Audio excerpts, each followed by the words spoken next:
The case for not complaining, or the case against complaining. This is something I've talked about before. I've written a lot about. I burn a lot of calories talking about the failings of complaints.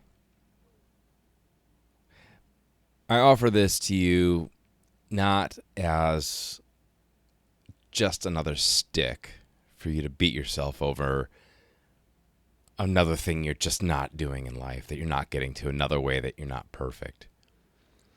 Offer this as something to consider. Consider as long as you need to. The case against complaining is usually characterized in terms that if they're not spoken to directly, what they feel like is, it feels like this: your complaining is an annoyance to other people. Others will judge you for your complaining. Complaining is weakness. So what happens is, from an experiential standpoint, we confuse the value or the lack of value around complaining. We think it's a matter of being a good person. I'm a better person if I don't complain, and that's what matters. Others' judgment about me complaining is what really matters here. And so what we maybe can do in a best case scenario there is just bear down and just keep all of our complaining internal. But this fails to recognize the real value of, I want to say, not complaining, and that's not exactly the right way to put it. Because again, when I say not complaining, it sounds like I'm saying just shut up about it and keep it inside. There is a very selfish reason to feel motivated around taking steps to reduce the friction or the causes that lead to us complaining. It has nothing to do with how others will judge us. Look, this is the truth. They're going to judge you anyway. They're already doing it. They're always doing it. And other people's judgments of you, the ways that other people judge me, okay, don't matter to me. It's not my problem. If you judge me, that's your burden to bear. The burden of judgment falls greater on the shoulders of the judge than it does on the judged. And if you don't think that's true, ask a few judges how they feel about their careers.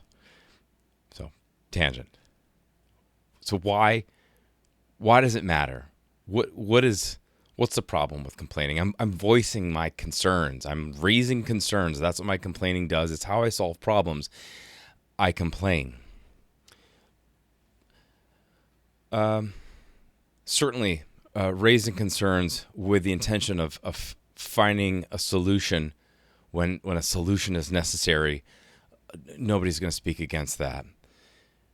But at least in my life, most of the time when I'm complaining, I'm not trying to find a solution. I'm scratching an itch. It's a bug bite that I can't stop scratching, and the thought is that if I just give it a good go, a good dig in, a good scratch, that'll be it.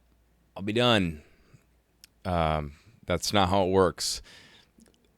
If you've ever been bitten by a mosquito, you know that it just itches worse, and then it starts to raise and turn red, and all kinds of gross stuff happens. That what you find out is if you can resist that urge to scratch it, if you can find a way to tolerate the discomfort of that itch, it goes away.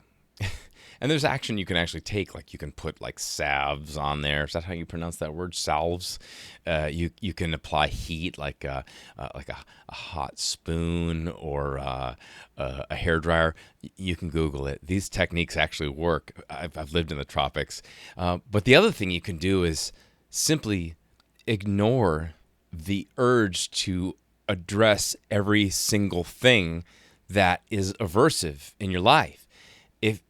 If I just acknowledge that it itches and then move my attention to something else, a movie, poetry, meditation, bike riding, you name it, in time that discomfort subsides and the urge to itch it goes away, and it's like a miracle. All the negative effects from scratching that itch also don't happen. And so the work is understanding the difference between the sort of discomfort that is a mosquito bite and the sort of discomfort that is a broken bone. One of these should require a little immediate attention, and the other one does not. And the one that requires immediate attention isn't gonna be solved by just a little scratching. Complaining isn't gonna fix a broken arm, and we all sort of know that we're not gonna just go around complaining about our broken arm.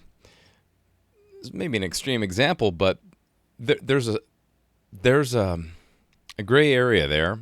Maybe it's a dividing line between those sort of intolerances or versions that we can tolerate and they simply go away, and those aversions that require immediate attention. But the challenge for a lot of us with complaining is that everything goes into the bucket of needs to be addressed right now. But the reality on the ground is that there are a lot of things in our lives that, with just a modicum of tolerance, go their merry way and leave us alone. Stop being something we need to address. Stop being the source of future suffering, future pain. That's the value of understanding how toxic complaining is. It has nothing to do with what anybody else will think about us. It has everything to do with our personal experience with life. Are we actually addressing something that needs to be addressed right now? Or are we just feeding this belief that every single thing that we find aversive needs to be addressed? Is a never-ending source of dissatisfaction. And the more we play into that, the more we seek to try to put out these little fires to address every little thing that we find annoying.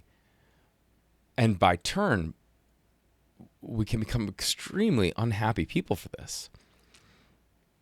And ultimately, we can find ourselves isolated from other people over it.